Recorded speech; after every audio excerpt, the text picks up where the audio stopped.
Au début du XIXe siècle, la présence européenne en Afrique est encore rare et se limite à des comptoirs principalement portugais, britanniques et français, disséminés sur le pourtour littoral.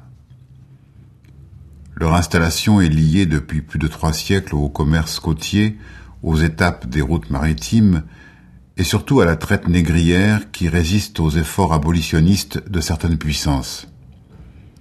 Dès le premier tiers du XIXe siècle, des explorateurs européens reconnaissent les terres continentales à partir des côtes et des axes de pénétration fluviaux. Ces incursions ne menacent pas encore les nombreuses formations étatiques africaines. Au nord, les possessions de l'Empire ottoman sont contestées de l'intérieur.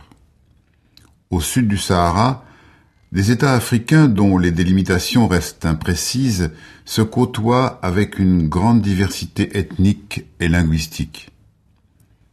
À l'ouest de la bande sahélienne, le renouveau islamique attise les rivalités guerrières et donne naissance à des États musulmans puissants comme l'Empire tout couleur ou le califat de Sokoto.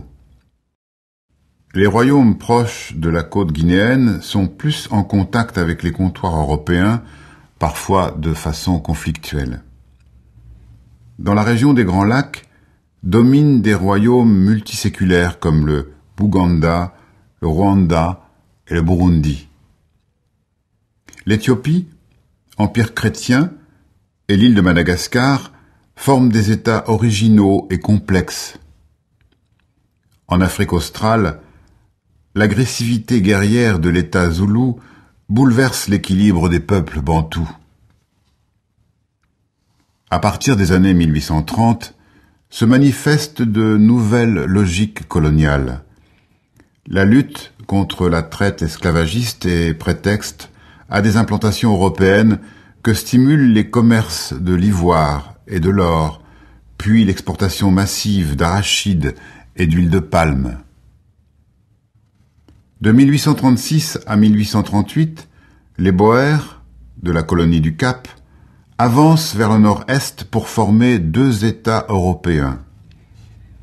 La Grande-Bretagne accentue son implantation dans le golfe de Guinée et agrandit sa colonie du Cap.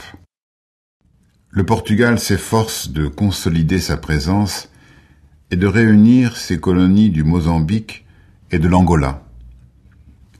La France s'établit en Afrique guinéenne et poursuit une politique de conquête vers l'intérieur en Algérie, au Sénégal et en Afrique équatoriale. Illustrée par la rivalité entre le français Brazza et l'explorateur anglo-américain Stanley dans la région du Bas-Congo, la concurrence des ambitions européennes en Afrique s'envenime. Mais c'est la convoitise sur les possessions de l'Empire ottoman qui accélère le partage colonial. La France établit son protectorat en Tunisie en 1881. L'année suivante, l'intervention militaire britannique en Égypte confirme l'entrée des puissances européennes dans l'ère de la course au territoire africain.